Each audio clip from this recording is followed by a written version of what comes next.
Welcome guests and housemates, I'm Phwop and I'm a huge fan of XCOM just like you. This video you're watching and its 30 follow-up segments are my gift to all the other fans of this wonderful game. An advent calendar. One new info gift a day for 31 days that will end on February 5th, 2016. Unification Day? I don't think so. Every day will cover a single aspect of each of the three central tenets of XCOM: strategy, tactics, and disposition.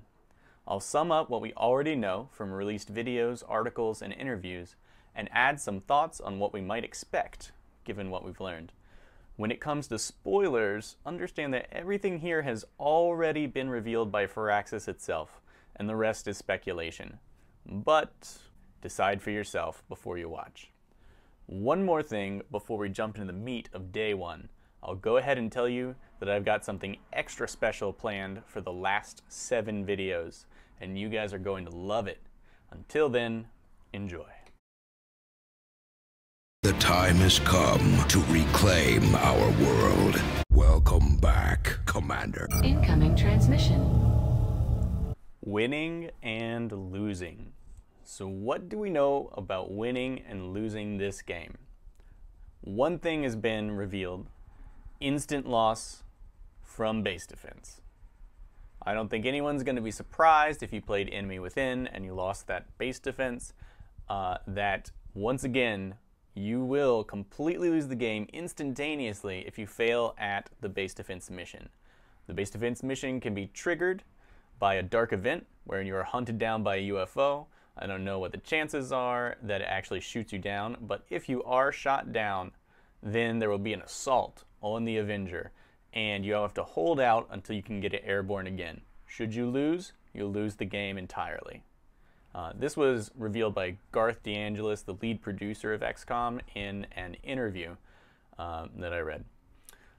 Otherwise, possible instant loss scenarios include the Avatar project, that red bar slowly filling up at the top of the strategic map. It seems to be increased by aliens building facilities across the globe that you have to assault and destroy, which will set it back, like the Black Site mission that's been revealed in the preview version of the games that some people received. Also, like in XCOM, it would not surprise me if losing the final mission, or perhaps key characters on the final mission, also cause you to instantly lose the game, or at least instantly have to reload the game if you're not playing Iron Man. What about loss by attrition? That's probably how most of us lost if we lost the game in Enemy Unknown and Enemy Within. Empty barracks syndrome, definitely a problem. Probably they'll let the Avatar project finish you off. Maybe the Avatar project spawns some last-ditch mission that can try and save you, or maybe it is just instant death when that bar fills up. But it's a nice little pressure tool they can use to say, hey, you're going bankrupt? Well, that's just going to cause you so much trouble that you won't be able to beat the Avatar project and it's going to crush you. Hey, you don't have enough soldiers to go on tactical missions? Well, we'll let the Avatar project finish you off. It's kind of like a much more aggressive council collapse, which was the mechanic that finished off the majority of playthroughs in the last game. But how do you win? Well, this is all speculation, because obviously, like, even when you start playing XCOM, you don't know the win condition exactly. But I can tell you there's a couple things that have always been required for every XCOM game. Strategic investment. That means research, the production of certain facilities within your base, possibly across the globe in the case of this one, since you do seem to be able to, you know, like you could build satellites in the last one, there seem to be places you can build. And there's also like a stationary XCOM HQ building that we've seen on the tactical maps, strategic maps. So then, once you have invested enough strategically, you have access to what is the final tactical mission. Of course, there has to be a final tactical mission because the game can't keep going if you won. So there will, of course, be one last mission. Likely it will have special parameters. And likely, when you finish it, it'll be over. That means there won't be any more strategic stuff to do to finish off the game. They probably want to end it on a strong note with your soldiers victorious, or whatever. The last thing you'll need, of course, is powerful soldiers and equipment. You get these through a mixture of strategic investment and previous tactical missions.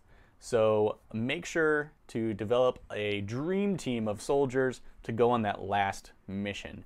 And that's all we know about winning right now. Incoming transmission. The Advent Coalition, Captains and Troopers. Generally, what we know about the Advent is that they are weak, inaccurate tactical road bumps meant to teach you how to play the game, and they're hazardous primarily through game mechanics that you must master, not their actual combat statistics. Take Troopers, for example. They epitomize the weaknesses of Advent. They're going to be stormtroopers with low accuracy, low crit chances, low damage, and low health. Possible and likely not even any special abilities whatsoever. So what makes them dangerous? It's their ability to flank. It's their ability to show up in mass, which probably leads to more flanking, but mainly it means that they get to just push the RNG button until they hit you, unless you kill them. But that shouldn't be too much of a problem as long as you don't have other threats to deal with.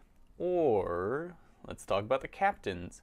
So it's been revealed that the captains can grant aim and crit buffs in an AoE. Is this to nearby troopers? Yes. Is it to all Advent nearby? Likely. Is it to all other enemies as well? I don't know, but that's not really unlikely either.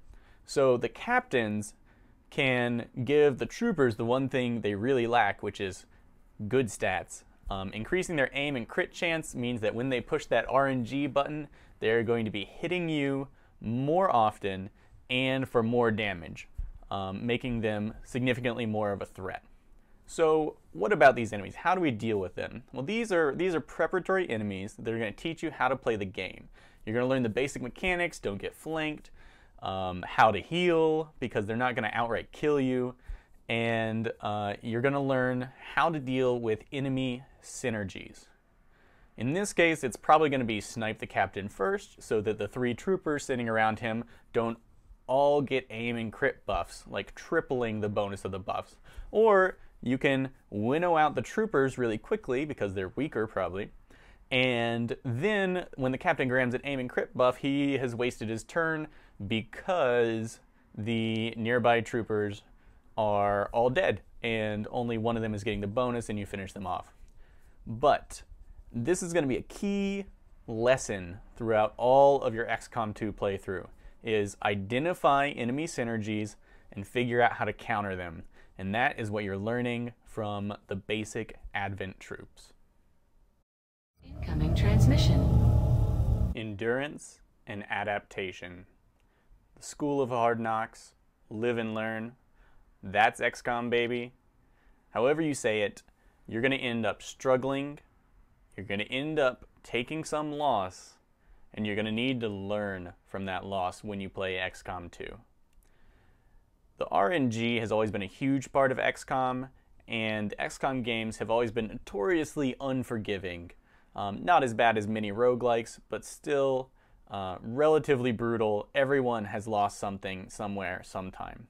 Not only are those good stories, those are learning opportunities. And because XCOM is an exploratory game, you don't know how to win, you have to find out. You don't know what enemies can do, you have to find out.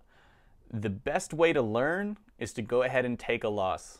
Let me tell you now, you learn a lot more from losing than you do from winning, especially if that win comes from just constantly reloading and playing out a scenario until you get it done perfectly. Now, the perfect scenario is a beautiful thing on its own, but it doesn't really promote your improvement as a player. So devote yourself to learning, not winning, lest that averted alternate history where you squad wiped due to overextending or triggering multiple pods with your scout is going to repeat itself constantly throughout the game. Alright friends, that's it for day 1. If you enjoyed this content, please go ahead and hit that thumbs up button, and if you want to catch day 2 right when it comes out, please subscribe to my channel. We're going to cover Dark Events, the Advent Lancer and Shield Bearer, and prioritization tomorrow. So I hope I'll see you there.